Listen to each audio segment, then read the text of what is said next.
नमस्कार विद्यार्थ्यांनो, माझे नाव माधुरी राजभर आहे. मी तुम्हाला हिंदी हा विषय शिकवणार आहे. आज जो आपला 5वा धडा आहे त्याचं नाव काय आहे? जुलिया. या धड्याचा हा दुसरा सीझन आहे.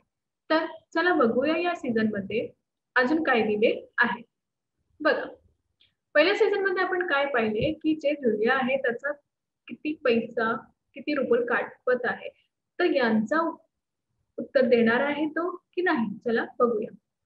आता इथे बघा, बताती हो तो जाता ना अनर्थ, खैर दे सही सही मैं इससे भी डायरी में नोट कर लेता हूं. जेव्हा त्यांना म्हणाले की मला नाही माहित आहे की तुम्ही मला किती पैसे दिले आहे, पण मला हेच मला माहित आहे की जे मालकीण आहे त्यांनी मला एकदाही पैसे दिले होते आणि हे मला माहित आहे. तर त्यांना म्हणाले की हो जाता ना अनर्थ म्हणजे मला हे माहिती नाही. जेव्हा मला हे माहित नाही होतं तर हे अनर्थ होऊन जातात असं म्हणाले. हाँ तो 14 में से 3 और घटा दो, बचते हैं 11 रुपये. संभाल लो, गिन लो, ठीक है ना? आणि त्यातून ते म्हणाले की 14 म्हणजे 3 गटावा आणि किती वाजले? 11 आणि हे 11 रुपये तुझं आणि मोजून घे, आहेत ना? बरोबर असं म्हणाले. जुलिया कापते स्वर में जी हाँ धन्यवाद. ती रडून गेली होती आणि कापून होती आणि त्यातून पण ते म्हणाले हो झाले. गृहस्वामी तुम मुझे धन्यवाद दे रही हो जुलिया, जबकि तुम्हें अच्छी तरह जानती हो कि मैंने तुम्हें ठग लिया है. त्यातून जे गृहस्वामी आहे, जे मालिक आहे त्यांना म्हणाले की तू मला धन्यवाद बोलत आहे, तुला पण माहित आहे की मी तुला ठगून लागलं, म्हणजे मी काय करत होते तुमचा पैसा घेत आहे आणि तुला हे माहित आहे. तुम्हें धोखा दिया है, तुला मी धोखा देणार आहे असं तुला माहित आहे. तुम्हारे पैसे हड़प लिए और तुम मुझे इसके बावजूद धन्यवाद दे रही हो. आणि म्हणाले की तुम्हाला माहित आहे की तुझे पैसे मी हडपत आहे. यात त्याला सगळं माहित होणार आहे, माहित आहे, तरी पण तू मला धन्यवाद देत आहे असं त्याने बोलले. जुलिया जी हाँ मालिक. त्यातून ते म्हणाले हो मला माहित आहे. गृहस्वामी जी हाँ मालिक, जी हाँ मालिक. क्यों क्यों जी हाँ मालिक. आणि त्यातून मालिक जो आहे त्या मालिक जी हाँ मालिक जी हाँ. पण का हा हाँ मालिक? क्यों असं त्यांनी बोलले. बघा इथे जुलिया क्योंकि इससे पहले मैंने जहां जहां काम किया उन लोगों ने मुझे एक पैसे तक नहीं दिया. आप कुछ तो दे रहे हैं. त्यातून ते म्हणाले की मी जिथे जिथे काम केलेले आहे तिथून मला काहीही पैसे भेटले नाही.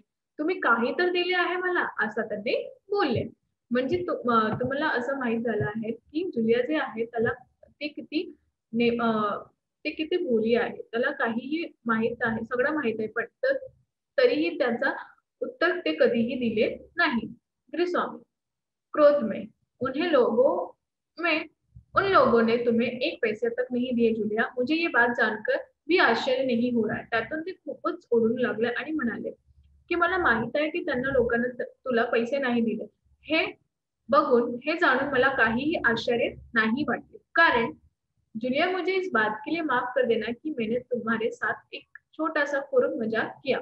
त्यातून तो म्हणाली आहे की मला माफी करा कारण की मी तुझ्यासोबत हे मजाक केलेले आहे. पण मैं तुम्हें सबक सिखाना चाहता था. पण मी तुम्हाला हे सबक दाखवणारच आहे. मला हे सबक तुम्हाला करायचा होता. देखो जुलिया मैं तुम्हारा एक पैसा नहीं मारूंगा. हे तुम्हारे 80 रुपये. आणि त्यातून तो म्हणाला की मी तुमचा एक पण पैसे घेणार नाही आहे. हे घे तुझं 80 रुपये. मैं अभी इन्हें तुम्हें दूंगा, लेकिन इससे पहले मैं तुमसे कुछ पूछना चाहूंगा. मी तुम्हाला हेच पैसे आता देणार आहे, पण मला एक विचारायचं आहे. क्या जरूरी है कि इंसान को भला खिलाने के लिए इतना दब्बू भीरू और भोदा बन जाए कि उसके साथ अन्याय हो रहा है उसका विरोध ना करे. त्यातून तो म्हणाले की असं नाही आहे की तुम्ही इतकं दब्बू, इतकं भुरू, इतकं बोध बनला की तुमच्या सोबत अन्याय होते आणि त्यातून पण तुम्ही काय होते गप्प बसून हे सगळं झेलत आहे. बस खामोश रहे और सारी जातियां से का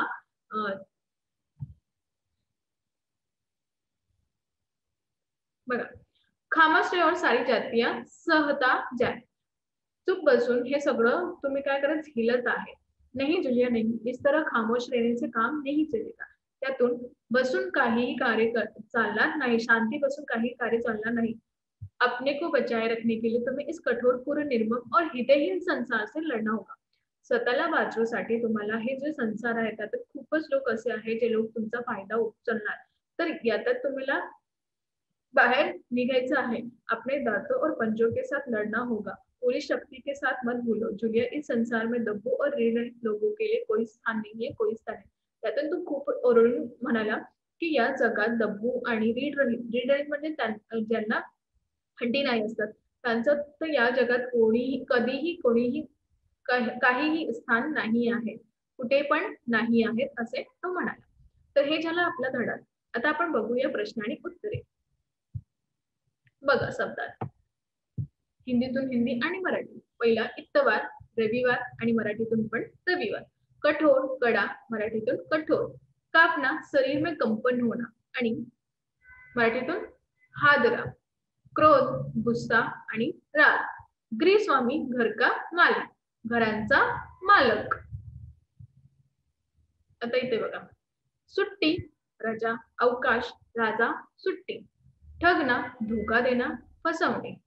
तनखा, वेतन आणि मराठीतून मंजुरी। धन्यवाद, शुक्रिया आणि मराठीतून धन्यवाद। निर्मम, पूर आणि मराठीतून निर्दयी। नुकसान, हानी, मराठीतून तोटा। आता दुसरा बोधा, मूर्ख, सुस्त, मूर्ख। भयभीत, डरा हुआ आणि मराठीतून पण भयभीत। भीरू म्हणजे डरपोक, कायर आणि मराठीतून चोरटा। महिना, मा, मराठीतून महिना। यकीन, विश्वास, मराठीतून विश्वास ठेवा। रुबल, रूस की मुद्रा, चलन आणि मराठीतून रशियनची चलन। लापरवाही, असावधानी, बेपरवाही, निष्काळजीपणा। सिर्फ, केवल आणि मराठीतून फक्त। हफ्ता, सप्ताह, 7 दिनों का समय, आठवडा, 7 दिवस। तर हे झालं आपला शब्दात। आता प्रश्न आणि उत्तरे बघूया। बघा सूचना के अनुसार कृतियां कीजिए। जूलिया के मन के भाव दर्शाने वाले स्वर। जेव्हा तिने अपने भाव प्रकट केले त्यांचे स्वर कसा होते। पहिला बघा विनीत, दुसरा रोते, तिसरा कापते आणि चौथा भयभीत। कसा होता भयभीत। तर तुम्हाला पहिला इथे लिहायचं, दुसरा इथे आणि तिसरा इथे आणि चौथा इथे लिहायचा। तर आता दुसरा बघूया। बघा ऐसे प्रश्न तैयार कीजिए जिनके उत्तर निम्नलिखित शब्द हो।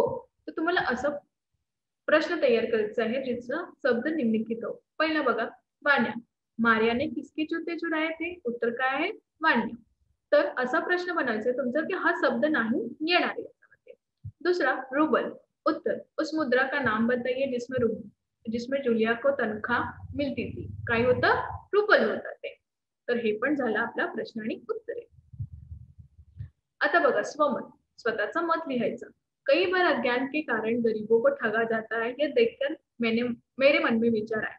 आता इथे काय विचार आला आहे की कधी असं होतं ना जे गरीब होतं ना त्यांचं खूप लोक काय करतात त्यांचा अन्याय करतात, अत्याचार करतात, पण हे बघून आमचा विचार काय आहे ते आपण बघायचं। कई बार जीवन में ऐसी घटनाएं देखने को मिलती है जिसका प्रभाव बड़े लंबे समय तक रहता है। आपल्या जीवनात कधी असं आपल्याला घटना आपल्याला भेटतात कि आपल्या जीवनात ते खूप लांब वेळातच राहतात। मैं एक बार एक दवाखाने में बैठा था, मेरे अगल बगल कई मरीज बैठे थे। एकदा मी अस्पताल बसले होते, अजून माझे मागे पुढे अगल बगल काही खूपच मरीज होते। उनमें एक मरीज था जो लगातार खास रहा था। त्यातून एक मरीज होता ते लगातार म्हणजे खूप खासत होतं, काहीच वेळच खासत होतं। उसकी स्थिति देखकर ही मालूम हो रहा था कि वो बहुत ही गरीब इंसान है आणि त्याच्या परिस्थितीत पाहून मला असं वाटलं ते खूपच गरीब आहे। काफी देर बाद उसका नंबर आया और मेरा नंबर ठीक उसके बाद था आणि काही वेळातून त्याचा नंबर आला आणि त्यातून माझाही नंबर होता। मैं भी उसके साथ डॉक्टर के चेंबर में अंदर गया। त्यातून मी त्याच्या सोबत डॉक्टरचा खोलीमध्ये गेला। डॉक्टर ने परीक्षण करने के बाद उसको बहुत सारे टेस्ट दिए। त्याचं परीक्षण घेऊन म्हणजे त्याचा देखरेख करून त्यातून डॉक्टर मला खूपच टेस्ट लिहिले होते। दी और कहा पहले टेस्ट करा कर ले आओ फिर दवाइयां दूंगा आणि त्यात म्हणाला की पहिला टेस्ट करून घ्या नंतर मी तुम्हाला औषधी देणार। अज्ञानता के कारण वो डॉक्टर से ये भी नहीं पूछ पाया की ये टेस्ट उसे क्यों दिए गए. अज्ञान म्हणजे त्याला काहीही म्हणत नाही होता, त्याला काही ज्ञान नाही होता, म्हणून त्या डॉक्टरला विचारले पण नाही की हे टेस्ट कशामुळे आहेत. वह गरीब बेचारा चुपचाप अपना सिर झुकाए कमरे से बाहर निकल गया. तो जो गरीब होता ते चुपचाप काहीही बोलले नाही, आपला सिर झुकवून डोके खाली करून कमरातून बाहर गेला, म्हणजे खोलीतून बाहर गेला. जो टेस्ट उस डॉक्टर ने दिए थे वो काफी महंगे थे और एक गरीब व्यक्ति के लिए वो सारे टेस्ट एक साथ करवाना मुश्किल का काम था.